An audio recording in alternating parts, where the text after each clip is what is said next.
안녕하세요. 군사돋보기입니다. 극도로 발달한 최신의 전투기들이 맞붙는 현대전에서의 공중전은 단순한 전투 그 이상의 의미를 가집니다. 승리하는 자가 제공권을 장악하며 이 장점은 여러가지 측면에서 압도적인 우위를 가져다 주기 때문이죠. 미군은 비가식 거리 교전인 BVR전에서 AIM-120 암람으로 적을 격추시키지 못했을 경우 그보다 가까운 거리에서 교전하기 위한 단거리 열추적 미사일 AIM-9 사이드와인더를 운용하고 있습니다. 시대에 따라 이 AIM-9 또한 다른 미사일 강국들의 성능에 밀려 뒤처지는 듯 했지만 미군은 이를 또다시 뛰어넘기 위해 기존의 AIM-9과는 비교조차 할 수 없는 성능의 AIM-9X 미사일을 개발해냈는데요.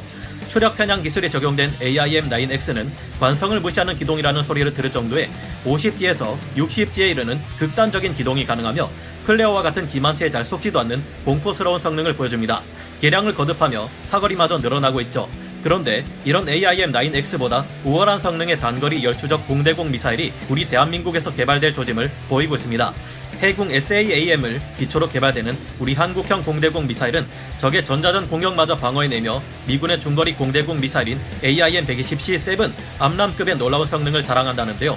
LIG 넥스1은 이미 한국형 공대공 미사일에 필요한 기술을 확보하고 있는 상태라고 합니다. 오늘은 한국형 공대공 미사일이 어떻게 이런 우월한 성능을 가질 수 있는지, 그리고 이로 인해 어떻게 FA-50과 KF-21 등의 전투기 수출 신화를 달성할 수 있는지 살펴보겠습니다. 전문가는 아니지만 해당 분야의 정보를 조사 정리했습니다. 본의 아니게 틀린 부분이 있을 수 있다는 점 양해해주시면 감사하겠습니다. 공중전의 패러다임을 바꿔놓은 가공할 AIM-9X 사이드와인더의 성능, 우리 한국형 공대공 미사일의 성능이 얼마나 대단한지 확실히 느끼기 위해서는 이와 비교되는 미군의 AIM-9X 공대공 미사일이 얼마나 막강한 무기체계인지부터 알아야 하는데요.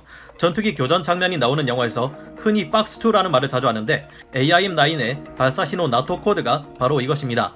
AIM-9X 사이드와인더는 미군이 기존의 AIM-9L, M, P를 압도하는 성능을 보여주었던 러시아의 R-73 아처 미사일에 대응하기 위해 나온 최신 개량형 단거리 열추적 공대공 미사일입니다. 사이드와인더란 별칭은 원래 사막 방울뱀을 의미하는데 이 미사일이 날아갈 때 모습이 마치 방울뱀처럼 옆으로 스스슥 하고 날아가는 듯해 붙여진 이름입니다. 방울뱀은 사냥을 할 때 적외선으로 먹잇감을 추적하는데 이 미사일 또한 그와 같이 적외선 추적 방식을 택하고 있기 때문에 붙여진 이름이기도 하죠. AIM-9X는 최신 단거리 공대공 미사일들의 대세를 따라 128×118 배열 열영상 방식을 사용하는데요. 2000년대에 개발된 AIM-9X는 일종의 적외선 CCD 소자인 초점 평면 배열 센서를 달고 있는데 열영상 카메라와 유사합니다. 기존 버전과 달리 표적의 형상을 보고 파악하기 때문에 적기가 자신을 방어하기 위해 뿌려대는 플레어와 같은 기만체에 잘 속지 않는 장점을 가지고 있습니다. 또한 탐색 범위 또한 넓어져 68도 수준이었던 AIM-9L, AIM-9M형과 달리 전방 90도 내의 목표물을 탐지할 수 있게 되었는데요. AIM-9X는 기존의 AIM-9M 사이드와인더와 동일한 로켓 모터를 사용하지만 앞쪽의 카나드 날개와 꼬리 날개 크기가 줄어들고 모양도 바뀌면서 항력을 줄였습니다. 덕분에 사거리가 2배 이상으로 크게 늘어났는데요. AIM-9 초기형은 사정거리가 불과 4.8km에 불과했지만 AIM-9X는 사정거리가 30km에서 40km 수준에 이릅니다. 또한 헬멧 연동 조준기인 HMS가 장착된 덕분에 조종사가 굳이 기체 기수 부분으로 적의 꼬리를 잡지 않고 적을 쳐다보기만 해도 조준에 발사하는 것이 가능한데요. AIM-9X는 추력 편향 기술이 적용되어 속도가 느린 발사 직후 순간부터 3-4초간 60G 수준의 제트베인이라 불리는 극단적인 기동이 가능합니다. 게다가 AIM-9X 블록2부터는 일단 발사하고 나서 락곤하는 것도 가능하기에 뒤에서 쫓아오는 적을 향해 날아가는 것도 가능할 정도입니다. 관성을 무시하는 기동이 가능하기에 더 이상 AIM-9X 블록2를 가진 적에게는 적 전투기의 꼬리를 물면 이긴다는 공중 근접전, 도그 파이팅이 의미가 없어지게 된 것이죠. 2013년부터 실전 배치된 신형 AIM-9X 블록2는 전투기의 레이더 외에도 동료 전투기가 데이터 링크를 통해 보내온 적기의 데이터를 근거로 미사일이 적기와 충돌할 수 있는 미래에 예상 좌표를 향해 날아가기에 가능한 일입니다. AIM-9X는 GPS와 데이터 링크가 가능하기에 단거리 공대공 미사일임에도 불구하고 눈에 보이지 않는 원거리 상태의 교전인 BVR 기능을 갖추게 될 것으로 보입니다. 현재 미 해군의 주도로 개발이 진행 중인 AIM-9X 블록3는 사거리가 50km에서 60km에 이를 것으로 추정되며 안정성이 좀 더 늘어날 것으로 보이는데요. 중거리 공대공 미사일인 AIM-120 암람은 레이더 시커를 장착했기 때문에 생기는 단점이 있습니다. 적의 전자전 장비인 ECM 장비나 제이밍에 의해 무력화될 수 있다는 점이죠. 그래서 앞으로 사거리가 크게 늘어난 AIM-9X 블록 3는 AIM-120 암람을 보완하기 위한 무기 체계로 운용될 예정인데요. 최근 영국의 퀸 엘리자베스급 항공모함에서 발진하는 F-35B들이 스텔스 성능을 희생하면서까지 AIM-9X를 장착하고 실전 임무에 투입되는 것은 이런 이유가 있어서로 보입니다. AIM-9X를 능가하는 한국의 공대공 미사일, 지금 약 KF-21에 AIM-9X 사이드와인더와 AIM-120 암람을 달 수 있게 되었지만 한동안 미국이 이를 통합해주지 않으려 했었죠. 그 때문에 2013년부터 국방과학연구소와 LIG 넥스원을 중심으로 한국형 공대공 미사일을 개발하자는 주장이 다시금 큰 힘을 얻게 되었습니다. 우리 한국의 방산기업인 LIG 넥스원에서는 지난 2017년부터 자사가 개발한 단거리 공대공 미사일용 IIR 시커를 지속적으로 전시해 오고 있습니다. LIG 넥스원 측의 주장에 따르면 이미 개발된 해공 함대공 미사일을 통해 공대공 미사일을 구성하는 로켓 모터, 유도 조종 체계, 지향성 탄두, 근접 신관 등의 핵심 기술이 이미 충분히 증명된 상태라고 하는데요. 여기에 우리가 IIR 시커 또한 독자 개발했기에 얼마든지 한국형 단거리 및 중거리 공대공 미사일 개발이 가능해졌다고 합니다. 이 단거리 공대공 미사일 기술에서 특히 AIM-9X보다 앞서는 부분은 바로 열 영상용 FPA 검출기인데요. 미군의 현용 AIM-9X에 들어가는 FPA 검출기가 128/128 배열인데 비해 LIG 넥스원이 개발한 시커 FPA 검출기는 640/480 배열로 해상도가 훨씬 높습니다. 덕분에 이론상 기만체를 식별하고 원거리의 표적을 찾는 능력이 AIM-9X보다 우수하다 볼 수 있는데요.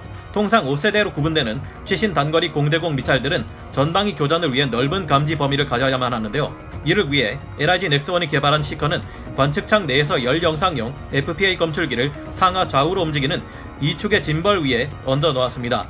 짐벌이란 표적이 미사일의 센서 중심에서 벗어나려 할 경우 자동으로 그쪽을 향해 움직여 목표물이 다시 센서 중앙에 오도록 하는 장치인데요. LIG 넥스원의 짐벌은 회전축을 중심으로 360도, 100도 범위 내로 방향을 틀어 적을 쫓아갈 수 있습니다. 우리가 개발한 짐벌은 통상적인 요 피치 구성이 아니라 그 반대인 피치 요 구성을 가지고 있어 측면에서 초고속으로 교차하는 적 전투기를 탐지하는데 보다 적합한 형태를 가지고 있다고 합니다. 이제 탐색기 문제는 해결되었으니 한국형 공대공 미사일의 기반이 될 해군 함대공 미사일을 살펴봐야겠는데요. 해군 함대공 미사일은 1617억 원의 개발비를 투입해 2011년부터 개발을 시작하고 2019년 말에 개발이 완료된 함대공 미사일입니다. 해공 미사일은 아음속 목표물에 대해 20km의 사거리를 가지며 KU 밴드 레이더 시커와 함께 비냉각형 IIR 열영상 시커를 가지고 있는데요. 해군의 KU 밴드 레이더 시커는 천궁 지대공 미사일에 적용되어 성능이 검증된 기술을 다시 한번 사용한 사례입니다. 해군은 적 전투기의 ECM이나 제밍 능력, 체프나 플레어 같은 기만체 미사일의 레이더가 쉽게 교란될 수 있다는 점을 고려해 대응 방안을 내놓았는데요. 바로 IIR 열영상 시커를 추가하는 것입니다. 해군은 전 세계에서 현재 유일한 능동 레이더와 적외선 복합 유도 방식의 함대공 미사일이 되었죠. 해군의 20km에 불과한 짧은 사거리는 공대공 버전으로의 전환을 통해 해결될 것으로 보입니다. 해군은 전투함에서 공중을 향해 날아가는 함대공 미사일이기에 일정한 요격 고도에 이르고 빠른 속도가 붙을 때까지 막대한 추진력이 낭비될 수밖에 없는 부스터 과정을 겪습니다. 함정에서 높은 공중으로 올라가는데 많은 추진제가 소모되어 버리는 것이죠. 하지만 이를 공대공 미사일로 바꾸면 전투기를 통해 이미 충분한 고도에서 마하 1 이상의 가속도까지 붙은 상황에서 발사되기에 부스터 과정이 필요 없게 됩니다. 이 덕분에 해군의 공대공 버전은 사거리가 크게 늘어날 것이라는데요. LIG 넥스원 관계자의 말에 따르면 정확한 사거리가 얼마일지는 복잡한 계산을 해봐야 알 수 있겠지만 해군 SAAM을 전투기에서 발사할 경우 사거리가 최대 3배인 60km까지도 늘어날 수 있을 것이라 합니다. 현재 해군 함대공 미사일은 고도 10m 이하로 저공 비행하는 대함 미사일 표적을 요격하는 것이 가능한데요. 미군의 암람 미사일도 AIM-120C7 버전이 된 이후에야 30m 이하로 비행하는 순항 미사일을 요격할 수 있었습니다. 그리고 추진 체계의 문제 때문에 실전에서 AIM-120 암람 미사일이 적을 요격한 것은 대부분이 0km에서 50km 사이의 거리에서 이루어졌죠. 이런 점을 들어 해군을 기반으로 개발되는 공대공 미사일은 AIM-120C7 암람급의 성능을 갖추고 있다는 언급이 나오는 것이라 합니다. 해결해야 할 문제와 한국형 공대공 미사일의 폭발적인 잠재력, 하지만 한국형 공대공 미사일을 개발하는 것은 보통 일이 아닙니다. 공대공 미사일은 전투기의 외부 하드포인트에 탑재된 상태에서 강우, 습기, 급격한 온도 및 고도 변화를 오랜 시간 동안 견뎌낼 수 있어야 하는데요. 또한 최저 수백 미터 고도에서 최대 12km에서 15km 이르는 고도에서 급격하게 일어나는 기압 변화에도 견딜 수 있어야 합니다. 섭씨 30도 이하에서 섭씨 영하 40도 이하까지 내려가는 급격한 온도 변화에도 멀쩡해야 하죠. 미사일 외부에 얼음을 끼게 만드는 비와 눈을 만날 수도 있고 이때 미사일 내부로 물이 스며들 수도 있습니다. 전투기의 공대공 미사일은 그때마다 무조건 발사하는 게 아니라 전투기에 장착된 상태로 몇 번이나 작전과 훈련을 뛰어야 하기 때문에 장시간 막대한 비용을 들여 환경 운용 시험을 완료해야만 합니다. 이 막대한 비용이 발목을 잡기는 하지만 한국에는 FA-50 경공격기가 있어 예산 지원만 이뤄진다면 환경 운용 시험이 가능하다고 하는데요. 앞으로 KF-21 보람의 전투기가 양산된다면 여기에서도 사용할 수 있죠.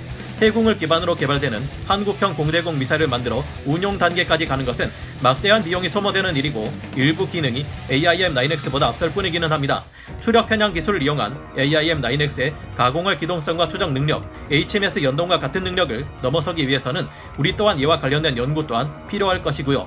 하지만 이 일을 해내는 순간 우리의 FA-50을 찾는 국가는 더욱 많아질 겁니다. FA-50의 무장력이 떨어진다며 다른 전투기를 추가 도입했던 필리핀 같은 국가에서도 FA-50을 다시 볼 수밖에 없게 되겠죠. 까다로운 조건이 붙는 미국제 전투기와 무장체계 대신 우리의 KF-21과 한국산 공대공 미사일은 전세계 많은 국가에 수출되어 우리 무기의 우수함을 널리 알리게 될지도 모릅니다. 이제는 KF-21의 미국 또한 AIM-9X 사이드와인더와 AIM-120 암람을 통합해주겠다고 한 상황이고, 여기에 영국 MBDA의 미티어 중거리 공대공 미사일, 독일의 아이리스 T 단거리 공대공 미사일에 우리가 독자 개발한 국산 공대공 미사일까지 운용할 수 있게 될 겁니다. 이런 점을 생각해보면 고객의 체형에 꼭 맞는 맞춤 정장을 제작해주듯 각 나라의 사정에 맞게 폭넓은 무장 선택이 가능하겠죠.